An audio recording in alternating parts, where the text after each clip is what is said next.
Good morning বন্ধুরা, আশা করি তোমরা সবাই ভালোই আছো। আমরাও ভালো আছি ভগবানের আশীর্বাদে আর তোমাদের ভালোবাসায় চলছে। আর এই দেখো, ঘুম থেকে উঠে আমি ঘরের সমস্ত কাজ করে মানে রান্না বান্না করে সবাইকে খাইয়ে চাটা করে আর যত কাজ আছে সবগুলো করে নিচ্ছি। আর এখন বেজে গেছে প্রায় ১১টা। আর বেশ কয়েকদিন থেকে আমি অনেক কাপড় চোপড় ধুচ্ছি। কেন বলতো? আর সামনে পূজা টুজাও হচ্ছে। আর এদিকে আমার মানে এই ভিডিওটা সরস্বতী পূজার আগের দিনের ভিডিও। মানে আগে যত কাপড়-চোপড়, আর এখন হালকা, হালকা গরম পড়ে যাচ্ছে। আর ঘরে এত যত কাপড়, মানে সারা ঘরে খালি কাপড়ই কাপড়। তাই কিছু, কিছু কাপড় ধুয়ে, ধুয়ে মানে উঠানোর চেষ্টা করছি। আর দেখি, আর শরীরটাও বেশ কয়েকদিন থেকে খারাপ যাচ্ছে। তার জন্য মানে কাজগুলো করতে পারছিলাম না। জমে আছিল কাপড়-চোপড়গুলা। এগুলো ধুয়ে, ধুয়ে এখন আস্তে, আস্তে করে উঠাচ্ছি। আর এত মানে ঝামেলা হয়ে যায় সকাল, সকাল। আর বেশ কয়েকদিন যেহেতু বাচ্চাদের স্কুলগুলাও বন্ধ আছে, মেয়ের স্কুলটা। তাই এই কাজগুলো আমি একটু করতে পারছি গুছিয়ে। আর সরস্বতী পূজার পরেই ওর স্কুলটা আবার খুলে দিবে। আর ছেলের স্কুলটা খোলা ছিল। ছেলেটা বাড়ির স্কুলটা বাড়ির সামনে, তাই এতটা অসুবিধা হয় না। আর মেয়ের স্কুল যখন খোলা থাকে আমার ৯টার মধ্যে সব কিছু মানে টিফিন, খাওয়া-দাওয়া সব কিছু রেডি করতে হয়। তার জন্যই সময়টা পাই না। আর কয়েকদিন কুয়াশাও ছিল, তার জন্য কাপড়গুলো ধুতেও পারছিলাম না। আর এখন আস্তে, আস্তে ধুচ্ছি। ধুয়ে, ধুয়ে এখন উঠাবো। উঠিয়ে টুঠিয়ে তারপরে আবার আরও নানান সমস্ত কাজগুলা আছে। আর এদিকে দেখো, একটার পর একটা ধুচ্ছি। মানে ২-৩ বালতি কাপড় ভিজিয়েছিলাম। আর এদিকে আমার ছেলে এসেছে আমার সাথে কিছু গল্প-টল্প করতে। মানে ওর মানে কোনো কিছু লাগবে এর জন্য বায়না করছে। আসছে। আর যাই হোক, আর আমি যতক্ষণই থাকবো মানে ওর যতক্ষণ মানে যে জিনিসটার প্রয়োজন হয় মানে পিছন, পিছন ঘুরঘুর করতেই থাকবে, করতেই থাকবে। যতক্ষণ আমি হ্যাঁ না বলবো ততক্ষণ মানে ও যাবেই না। মেয়ে যতটুকুনও না করে অতক্ষণ মানে ওর পিছনে লেগেই থাকবে আমার, যতক্ষণ মানে ওর বায়নাটা পূর্ণ না হবে। আর এখন আমি বলেই দেবো, তারপরে এখন চলে যাবে। ওর জায়গা মতো ও ঠিক চলে যাবে তখন। আর যতক্ষণ না করবো ততক্ষণই আমার পিছনে ঘুরঘুর করবে। যাই হোক, ওকে পাঠিয়ে দিলাম। দিয়ে তারপরে আমার আরও নানান সমস্ত কাজগুলা করে নিব। যা, যা বাকি আছে কাপড়-চোপড় ধুয়ে আমি চান-টান করে আর ঘরে অন্যান্য কাজগুলোও করে নিব বিছানাপত্র গুছিয়ে। তারপরে আমি চান-টান করে তারপরে আমি আবার রান্নাঘরে চলে যাব।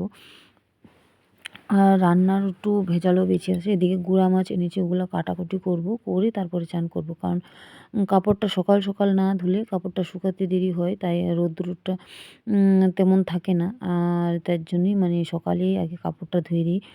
সবার আগে আমি এই কাজটাই করি বেশিরভাগ। মানে সকালের কাজটা করি, তারপরে আমি কাপড়টা ধুই, তারপরে আমি আবার অন্যান্য ঘরের কাজগুলো করি।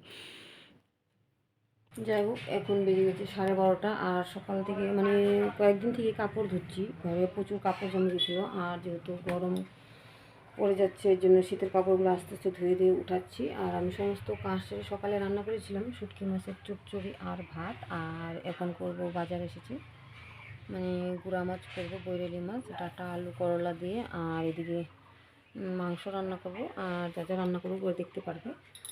রান্না টান্না করি, তারপরে আবার তোমাদের সাথে দেখা হবে। আর সকালেও বেশ কাপড় ধুয়েছি আর অনেক কিছু কাজ করা হয়েছে সকালে। কাজের চাপটা কয়েকদিন থেকে বেশি পড়েছি একটু। যাই হোক, এখন রাখি। যাই হোক, রান্নাঘরে এসে সব কিছু কিন্তু রেডি করে নিলাম আগে কেটে কুটে। আর ফ্রিজ থেকে সব বার করে নিলাম এদিকে। আর সবজি কিছুটা শাশুড়ি মা কেটে দিয়েছে আর কিছুটা আমি কেটেছি। কেন বলতো? মানে মাংসটা রান্না করব, মাছ রান্না করব, আবার শাক বসিয়ে দিয়েছি। ভাতও এদিক দিয়ে হয়ে গেছে আমার। অনেকক্ষণ আগেই আমি রান্নাঘরে এসে পড়েছি। চান করি। আর এদিকে শাকটা হচ্ছে, দেখো লাউ শাকটা করব। আর এদিকে আমি মশলাটাও করে নিচ্ছি। কারণ আমি মশলাটা যেহেতু জানোই আমি নিচেই করি মশলা বেটে। আর ওইদিকে দেখো মানে কাপড়টা লাগিয়েছি, মানে আলো আসছে। তার জন্য আমি এইদিকে কাপড়টা লাগিয়ে রাখি। আর যেহেতু আমার রান্নাঘরটা এখনও হয়নি, তাই এখানেই রান্না করতে থাকি যতদিন পারি। যাই হোক, তারপরে মশলাগুলো একটা, একটা করছি আর একটা, একটা করে বসিয়ে দিচ্ছি। আর আজকে রান্না করব মানে ছোট আলু দিয়ে, ডাঁটা দিয়ে, আর উস্তা দিয়ে, মানে উস্তা দিয়ে বৈরালি মাছ করব। আর এই মাছের মানে কি, কি দেই, মানে যারা সুগার কিংবা অনেক মানুষই পছন্দ করে ছোট মাছটা। আর আমার বাড়িতে একেক মানুষ একেক রকম খায়, তাই একটু মানে বাচ্চাদের জন্য আলাদা রান্না করতে হয় আর বড়দের জন্য আলাদা রান্না করতে হয়। গুড়া মাছটা পছন্দ করে আমার বর, তারপরে আমার শাশুড়ি মা গুড়া মাছটা পছন্দ করে। তার জন্য ওদের জন্য আমি ডাঁটা, আলু, করলা দিয়ে রান্না করি। আর এই জিনিসটা আমি করলাটা আমি খেতাম না, মানে আমি মানে বাপের বাড়িতে। কিন্তু এখন রান্না করতে আর খেতে, খেতে একটা অভ্যাস হয়ে গেছে।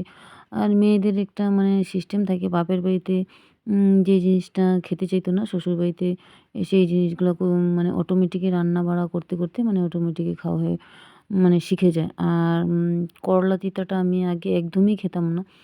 আর এখন মানে করলা তিতা মানে উস্তা বলে। আর আমি মানে এখন করলা তিতাটাই মানে উস্তাটাই আমার বেশ ভালো লাগে খেতে। মানে আগে তিতা জিনিস দেখলেই আগে পালাতাম। আর মা ছোটোবেলায় ধরে, ধরে আমাদেরকে তিতা খাইয়ে দিত। মানে চিরতা, তারপরে কি ইসের পাতা রস, তিতা করলার রস এগুলো ধরে, ধরে খাইয়ে দিত। আর এখন আমি দেখো বসিয়ে দিলাম। মাছটা আগে ভেজে নিব, বুঝছো? মাছটা ভেজে নিব। আর অন্যান্য কিছু রান্না কিছু অর্ধেকটা হয়ে গেছে, আর কিছুটা বাকি আছে। আগে মাছটা রান্না করে নিব, তারপরে মাংসটা করব।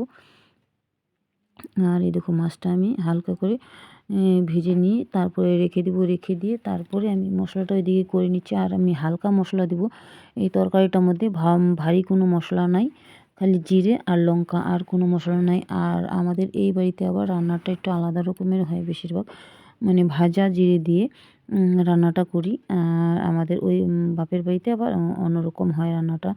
আর এই দেখো আমি শাশুড়ি মা সব সুন্দর করে কেটে দিয়েছে আলু, করলা, তারপরে এই দেখো ছোটো, ছোটো আলু, তারপরে এই যে ডাঁটা। এই যে আমি জিরে সম্বার দিয়ে ওগুলো দিয়ে দিলাম এখন। আর জিরা ভাজা করে রেখে দিয়েছি, হালকা ভাজা, ভাজা করে রেখে দিয়েছি। আর দেখো নুন, হলুদ দিয়ে আগে এটা জিরা সম্বার দিয়ে তারপরে সিদ্ধ করে নিব, মানে দিয়ে তেল দিয়ে সিদ্ধ করে নেব। সিদ্ধ করে ঢাকা দিয়ে দিব, একটু সিদ্ধ হয়ে যাবে। তারপরে আমি আবার উঠিয়ে তারপরে আমি ওই লঙ্কা বাটাটা দিব। এই দেখো আমি কেমন করে ভেজে নিচ্ছি। এই জিনিসটা কিন্তু তোমরাও রান্না করতে পারো। এটা খেলে মানে সবারই উপকার এই জিনিসটা। করলা তিতাটা সুগারের মানুষের বিশেষ উপকার। এই দেখো আমি এখন লঙ্কা বাটাটা দিয়ে দিলাম। আর এই দেখো কাঁচা লঙ্কা, আমরা বেশিরভাগ কাঁচা লঙ্কাই খাই।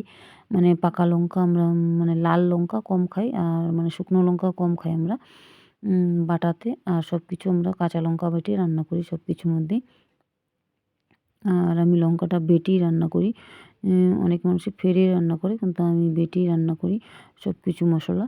আর এই দেখো এখন আমি কিন্তু মশলাটাতেও ভেজে নিয়েছি আবার। ভেজে নিয়ে এই দেখো এখন কিন্তু আমি ঝোলটা দিয়েছি। তরকারিটা বেশি ঝোল হবে না, মানে মাখা, মাখা হালকা ঝোল হবে। আর এই দেখো হালকা ঝোল দিয়ে দিয়েছি। আর এটা মানে মানে উতলাবে তখন, জাল হবে ভালো করে। তারপরে আমি মাছটা দেবো। আর এই দেখো ভাজা জিরাটা আর এই যে মাছগুলো আমি ভেজে নিয়েছি। আর এখন মোটামুটি মানে হয়ে গেছে, ঝাল হয়ে গেছে। এখন আমি সেটা দিয়ে দেবো, মাছটা দিয়ে দিব। মাছটা দিয়ে আর একটু জাল করব। আর তারপরে ভাজা জিরাটা বেটে তারপরে আমি দিয়ে দিব এই মাছের ঝোলটার মধ্যে। মানে এই তরকারিটা ছোটো মাছ দিয়ে ভালো লাগে, আর বৈরালি মাছ দিয়ে ভালো লাগে, আর ফলি মাছ দিয়ে ভালো লাগে। করলা তিতা দিয়ে তোমরা কিন্তু রান্না করতে পারো যারা পছন্দ করো। আর এই দেখো, আর এই দুটো মাছই বাচ্চারা খেতে চায় না, ছোটো মাছ আর ফলি মাছ। কারণ ফলি মাছে মানে প্রচণ্ড কাঁটা থাকে। আর ছোটো মাছও আমার ঘরে বাচ্চা দুটো একটাও মুখে দিবে না। তারপরে আমি সমস্ত কাজকর্ম করলাম।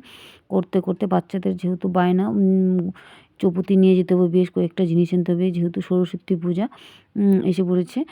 তার জন্য ওদের জন্য, মেয়ের জন্য কিছু কয়েকটা জিনিস আনতে যাচ্ছি, ছেলের জন্য কয়েকটা জিনিস আনবো। আর মেয়ের জন্য দুজনকে আবার নিয়ে যেতে হবে আমাকেই, কারণ আমার অনেক লেট হয়ে গেছে, অনেক রাত্র হয়ে গেছে। কারণ উপায় নেই, আমার যেতেই হবে মেয়ের জন্য কয়েকটা জিনিস আনতে। আর এখন দেখো রেল লাইনে মানে আমার বাড়ি পার হয়ে মানে রেল গেট পড়ে গেছে। আর রেল গেট পড়লে মানে দুটা ট্রেন যায় এদিকে ওদিকে, তার জন্য অনেকক্ষণ দাঁড়িয়ে থাকতে হয়। প্রায় 10-15 মিনিট আমরা দাঁড়িয়ে রইলাম। তারপরে আমরা আবার চলে গেলাম। আজকের মতন ভিডিওটা এখানেই রাখবো। তোমাদের পছন্দ হলে লাইক, কমেন্ট, শেয়ার করো।